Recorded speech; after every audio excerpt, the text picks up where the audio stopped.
programación de sistemas, pues, es el desarrollo de algún programa o algún software que nos pueda ayudar para realizar actividades determinadas. La programación de sistemas es el método que nos sirve para ayudar a algunos alumnos en la programación. Programar quiere decir ampliar, buscar, generar nuevas oportunidades para los alumnos.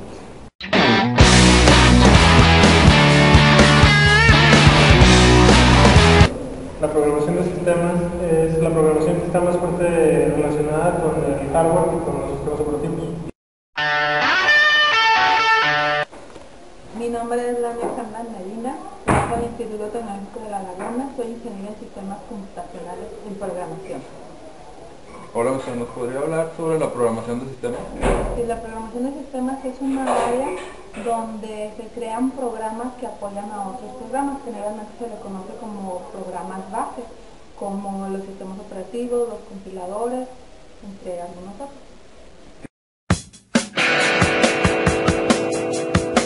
Un traductor para mí es una ayuda, tiene que ser, si fuese un programa, que son los que más utilizo, tiene que ser muy amplio, con muchas definiciones y que sea práctico. Un programa que traduce, como su nombre lo dice, traducir lo que en algunas ocasiones no comprendemos o no entendemos.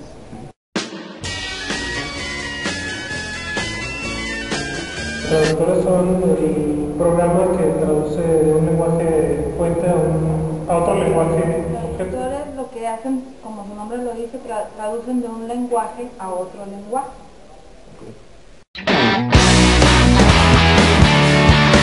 Compilador, supongo que es una palabra técnica y pienso que se utiliza para ayudar a los programas, hacerlos más rápidos, algo así como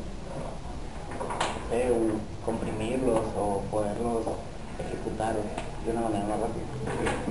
¿Compilador que compila otro programa? Muy bien, lo has logrado. ¿Perdón? Compilador. Compilador no tengo la menor idea. Muy bien, muchas gracias. Los compiladores es un traductor que traduce un lenguaje, un programa fuente de alto nivel a un programa objeto de lenguaje ensamblador o lenguaje máquina. Ok, te felicito. Gracias. El compilador, bueno, es un tipo de traductor que lo que hace es traducir un lenguaje de alto nivel, ¿sí?, a un lenguaje máquina. Muchas gracias.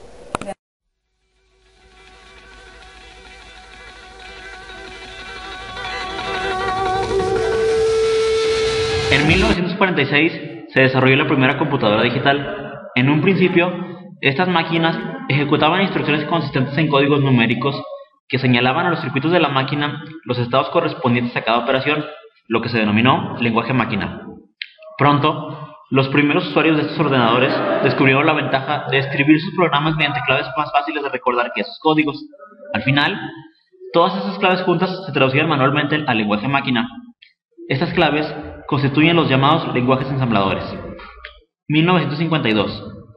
El siguiente desarrollo importante en el diseño de las computadoras fueron los programas intérpretes, que permitían a las personas comunicarse con las computadoras utilizando medios distintos a los números binarios.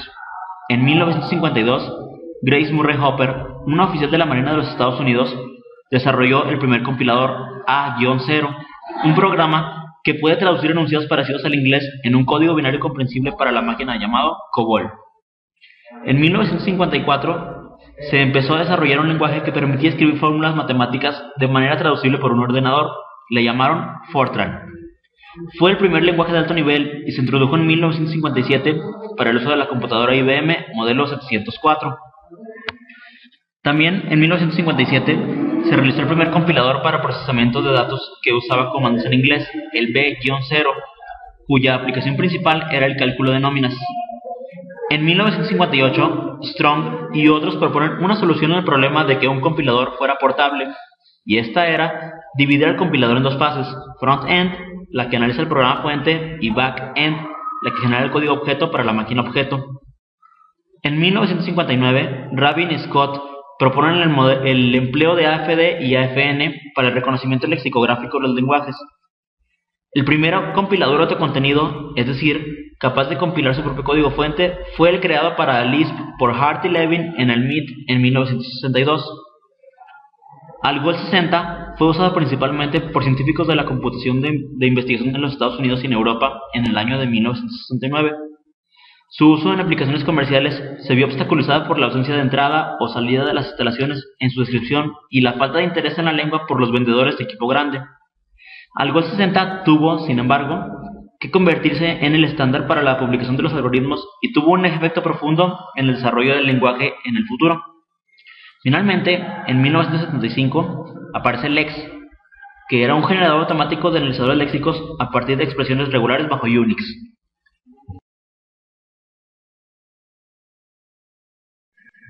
Estructura de un compilador.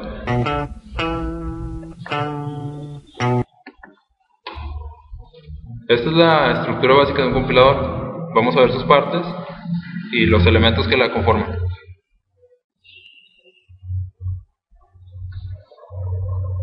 Para comenzar es básico tener un programa fuente.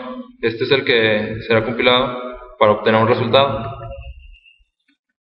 El programa fuente primeramente entra a una fase de análisis. Dentro de esta fase de análisis se encuentra el análisis léxico, sintáctico y el análisis semántico. Esta se considera también como la etapa inicial. Después pasa a la etapa de síntesis. Dentro de esta etapa se encuentra el generador de código intermedio, el optimizador de código y el generador de código objeto, considerada como la etapa ya final. En cada una de estas etapas existe un manejador de errores, que es el que se encarga de corregir si es posible o detectar los errores. De igual forma, posee una tabla de símbolos, junto con su administrador de tabla de símbolos. En conjunto todo esto es denominado como las etapas de un compilador, lo que nos da como resultado un programa objeto.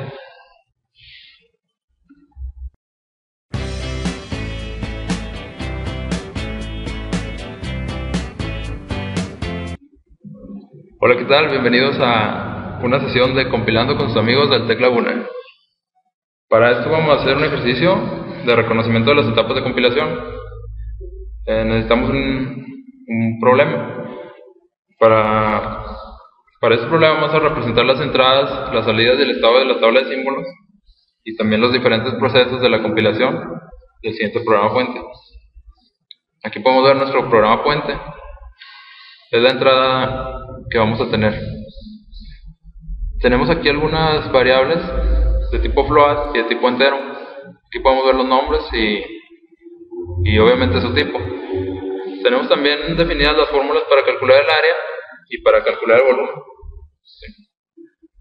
Como primer paso vamos a proceder a realizar el análisis léxico.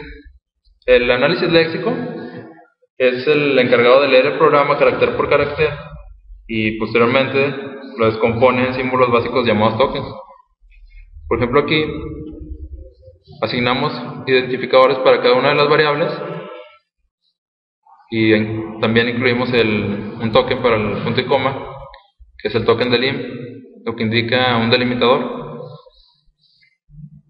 También tenemos las variables de tipo entero, separadas por comas obviamente, y son identificadores distintos cada uno de ellos, y al final tenemos un delimitador, que es este punto y coma que está acá.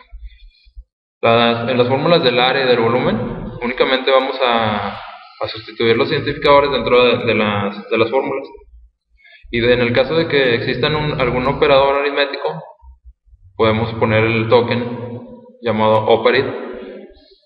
Para los números se definió el token num, y así es como se sustituye la fórmula del área y la fórmula del volumen. Es necesario también aquí realizar el estado de la tabla de símbolos dentro del mismo análisis léxico. En la tabla de símbolos del análisis léxico se incluyen los tipos de variables. Los tipos de variables son hasta el análisis semántico, y de momento solo vamos a poner las variables sin su tipo, aún no es necesario. En análisis sintáctico, lo que realizamos aquí es verificar que los tokens tengan la secuencia correcta. Esto de acuerdo a la fórmula que vimos antes. Primero se va a restar la base mayor menos la base menor. Después de esta operación vamos a multiplicarla por la altura y después la dividimos entre 2. Finalmente se le asigna la variable área. Igual de esta misma manera para la fórmula del volumen, multiplicamos el área por h y lo asignamos a la variable volumen. Análisis semántico. Lo que realizamos en el análisis semántico es dibujar una tabla de símbolos, pero ahora incluimos el tipo. La principal tarea aquí es verificar la compatibilidad de los tipos de datos. Para esto necesitamos un árbol, el árbol de la fórmula que teníamos anteriormente. Si realizamos las operaciones, podemos observar que todas nos generan variables de tipo entero, y no hay problema si asignamos esta variable de tipo entero a otra variable de tipo float. La siguiente fórmula multiplica una variable de tipo float por una variable de tipo entero y nos genera una variable resultante de tipo float que es asignada a otra variable, de tipo float. Generador de código intermedio. En esta parte vamos a producir un programa de lenguaje intermedio equivalente al programa fuente.